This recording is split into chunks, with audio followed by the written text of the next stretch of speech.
세상을 바라보는 발칙한 시선, 발칙한 경제입니다. 오늘도 재밌는 경제 이야기 들려드리겠습니다. 안녕하세요. 상식의 반대말은 욕심이라고 생각하는 상식주의자 권순우 기자입니다.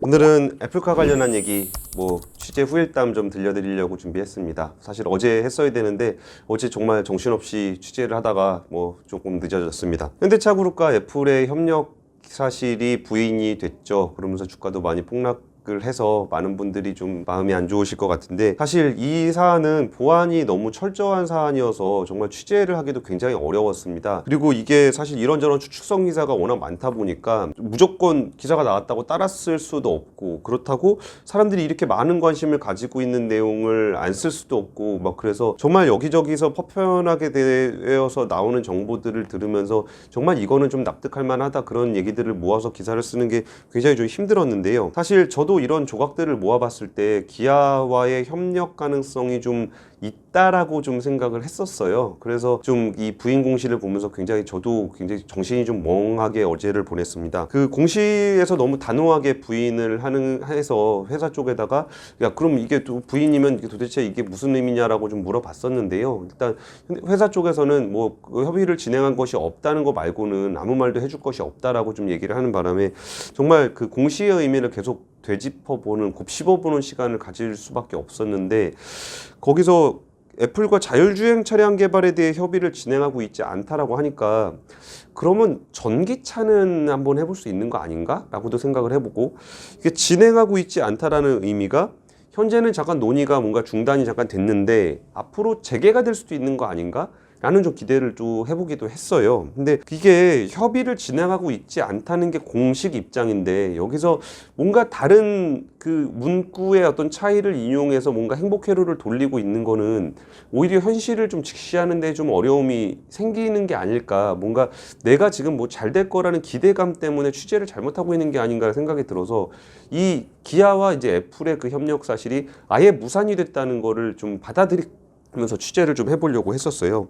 그리고 나니까 그동안 취재했던 내용들이나 새로 듣게 되는 내용들에서 이들이 협의의 어떤 그 단계, 최종 합의에 이르지 못했던 그런 이유들에 대한 것들도 다시 한번 좀 재정립을 해보는 기회를 갖게 됐습니다.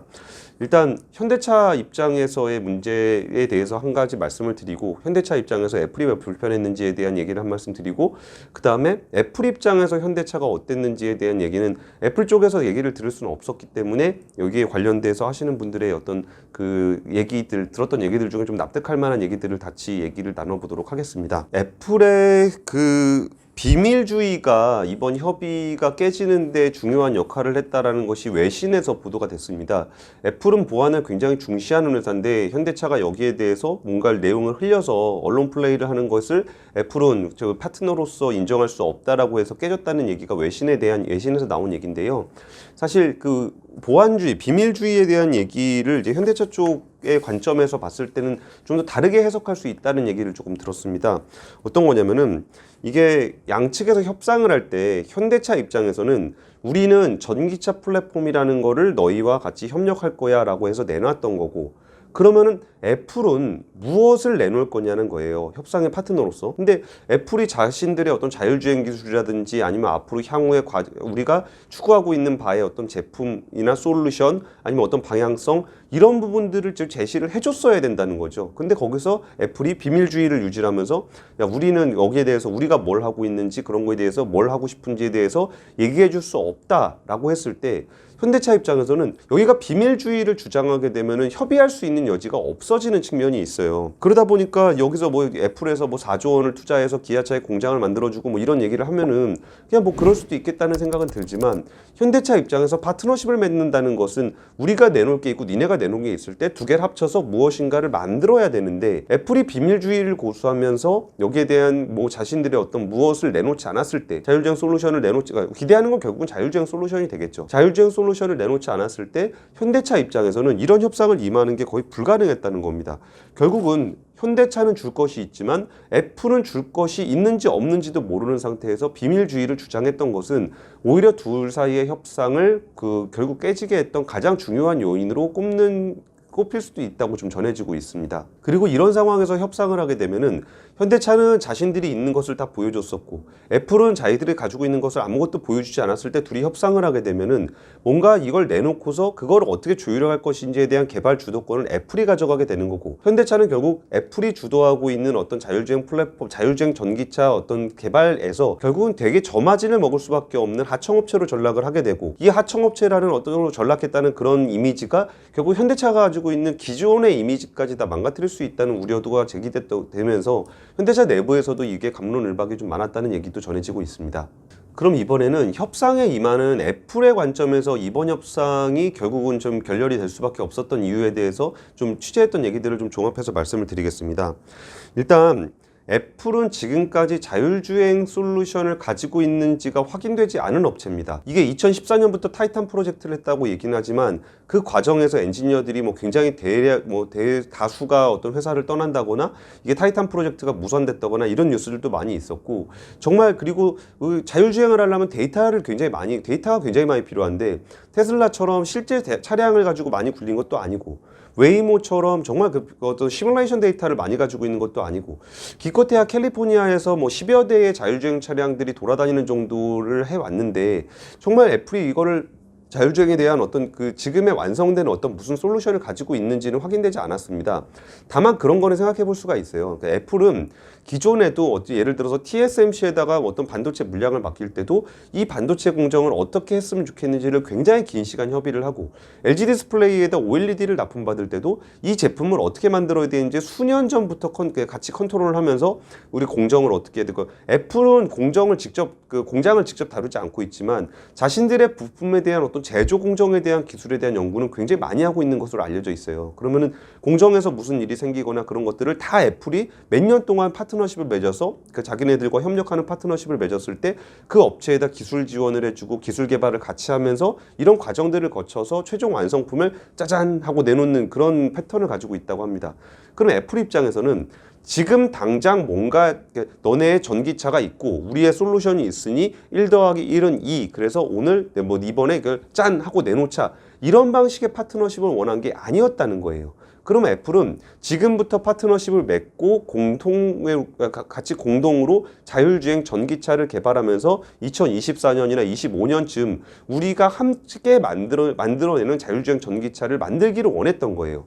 그러면 지금 우리가 파트너십을 어떻게 맺어서 가져갈 것인가, 이런 부분들을 가져가는 게 제일 중요한 건데, 그게 아니라 현대차는 당장 전기차가 있고 그럼 너넨 뭐가 있냐? 그랬을 때 아니 우리가 지금 솔루션이 있다고 하더라도 이 플랫폼에 잘 맞춰서 개발을 해야 되는데 애플 입장에서는 답답한 거죠. 아니 지금 당장 뭘 할 수 있는 그런 얘기를 하는 게 아니라 우리가 파트너십을 맺어서 가자고 얘기하는데, 현대차는 우린 전기차인데 니네 뭐 할 거야? 라고 계속 물어본다면 이 파트너십에 대한 개념 자체가 완전히 달랐던 거예요. 그런데 왜 이런 동상이몽이 발생할 수 있는지를 생각을 해보면은, 현대차가 이제 부품업체를 상대를 할 때는 어떤 자신들이 개발하고 있는 어떤 차량이 있을 때 부품업체는 일종의 완성된 형태의 무엇인가를 가져와서 현대차에 있는 플랫폼에 잘 끼워지는지, 이 차량의 성능을 개선해 줄 수 있는지, 이런 식으로 협상을 했었고, 그게 아니라면 자기네 플랫폼이 있을 때 이런 부품이 필요하면 부품업체한테 이런 제품을 만들어 주세요. 그래서 개발 의뢰를 해서 그 제품을 갖다가 쓰는 형식으로 됐습니다. 그러니까 자기네 플랫폼이 있고 나머지 부품업체를 갖다 집어넣는 이런 형식의 어떤 글로벌 OEM들의 대부분 자동차 회사들이 해왔던 이런 패턴의 거래를 하고 있었기 때문에 애플이라는 회사와 파트너십을 맺어갖고 몇 년 동안 같이 개발을 한다는 개념이 굉장히 낯설 수가 있었다는 겁니다. 이런 관점에서 보면은 현대차가 기존의 부품업체들을 상대로 갑이라는 위치에서 자신들이 원하는 정도 수준의 무엇인가를 받아오는 방식, 그러니까 이거 해와 라던가 아니면 이만큼은 맞춰와,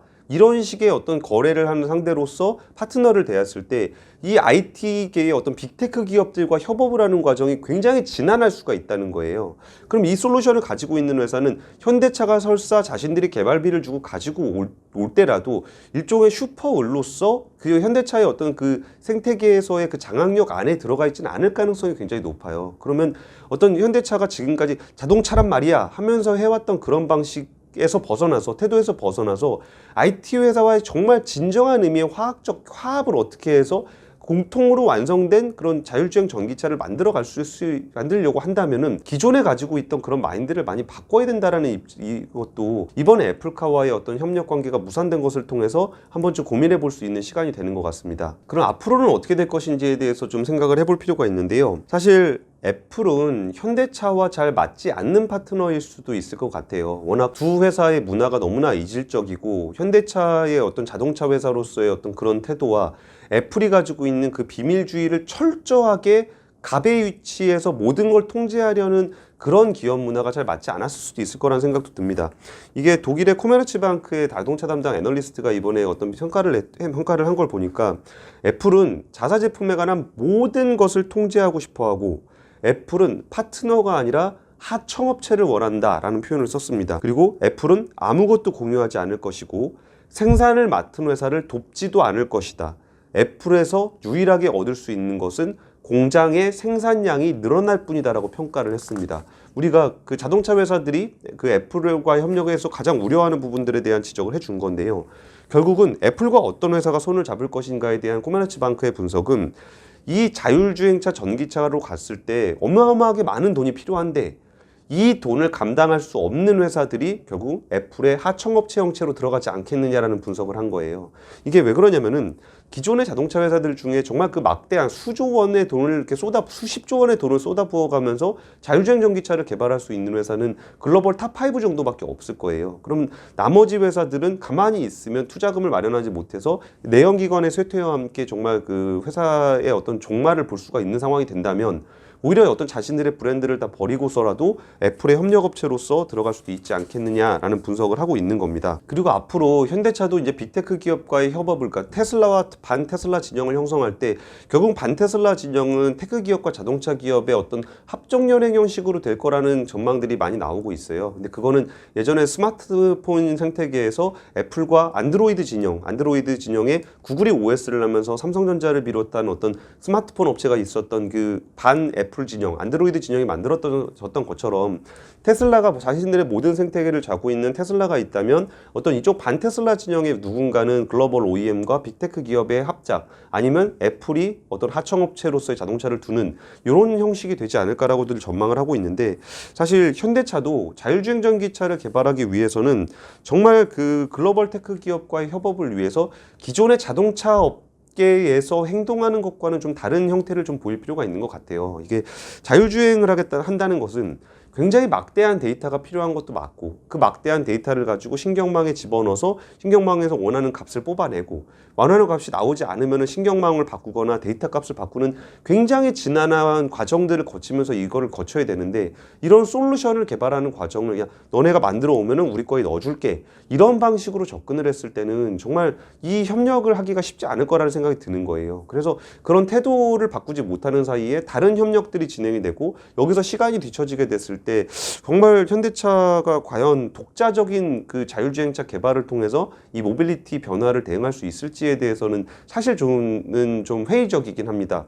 그래서 사실 저희가 좀 부러웠던 거는 다임러와 엔비디아가 같이 힘을 모아서 24년에 만든다고 했을 때 정말 그 차체를 만드는 것에 대해서는 굉장히 실력 있는 다임러, 벤츠의 모회사죠. 이런 다임러와 이 엔비디아라는 그 자율주행 쪽에 어떤 특화된 뭔가의 솔루션을 그 주력으로 개발하고 있는 회사의 어떤 협력이라 굉장히 좀 기대가 좀 됐었는데 현대차도 지금 통합지역이라든지 자율주행 단계를 직접 하고 있기도 하고 물론 앱티브라는 회사를 통해서 그 위에 단계에 뭔가를 좀 투자를 해놓긴 했는데 오히려 이렇게 엔비디아 같은 회사하고 같이 개발을 하면은 조금 더 좋지 않을까라고 좀 생각이 좀 들긴 하는데 이거는 아무래도 비즈니스적인 판단이 있기 때문에 쉽지 않을 것 같다는 생각이 듭니다. 오늘 기아차의 인베스터 데이가 있었어요. 인베스터 데이에서 기아차는 2025년까지 11종의 전기차를 출시하고 이게 뭐 2030년까지 한 환경차 비중을 40%로 늘리겠다 뭐 이런 얘기들을 많이 했는데요. 그리고 23년부터는 OTA가 되는 차를 내놓고 뭐 레벨 3는 2023년, 25년엔 레벨 4 이런 얘기들을 많이 내놨는데 사실 지금 기아차를 바라볼 때 이게 그 독자적으로 이거를 개발할 수 있을 것인가에 대해서는 저는 솔직히 좀 잘 모르겠어요. 물론 지금 개발하고 있는 것이 무용지물이라는 얘기는 아니에요. 이게 어느 정도 여기 회사에서도 이거에 대한 이해도가 굉장히 높아야 되고, 그리고 이제 합작사와의, 그러니까 뭐 이게 뭔가 협력을 하게 되더라도 회사 자체가 그걸 충분히 연구를 많이 하고 있어야 협력 파트너와 작업을 할 때도 좀 더 빠르게 결과물을 내놓을 수 있을 거라는 기대는 하고 있습니다. 그래서 어쨌든 이런 부분들에 대한 그 전기차, CV 그리고 EGMP, 아이오닉 5 같은 전기차 자체를 만드는 것에 대해서 정말 걱정이 1도 안 되는데, 이 자율주행차와 어떤 모빌리티 솔루션을 만들어가는 소프트웨어 기반의 어떤 스마트 모빌리티를 만드는 부분은 뭔가 협력이 많이 필요할 거라고 보는 거고, 물론 애플이 되지 않은 거는 좀 아쉬운 면도 없잖아 있긴 하지만, 누가 뭐라 그래도 앞으로 스마트 모빌리티 세대가 왔을 때는 빅테크 기업과 글로벌 OEM이 뭔가 합종 연행을 하는 모습들을 분명히 보일 거기 때문에, 반드시 애플이 아니더라도 뭐 웨이모가 될 수도 있고 뭐 엔비디아가 될 수도 있고 어떤 회사가 됐든 이런 그 합종 연행을 통해서라도 이 스마트 모빌리티 생태계 안에서 정말 그 탑티어 그룹으로 올라설 수 있는 그런 그림들이 올해 안에 아니면 늦어도 내년에는 꼭 만들어지기를 기대해 보겠습니다. 지금까지 박재형 인재였습니다. 감사합니다. 우리 동생 저고리 새똥 저고리 아버지와 어머니 보살내시고 우리들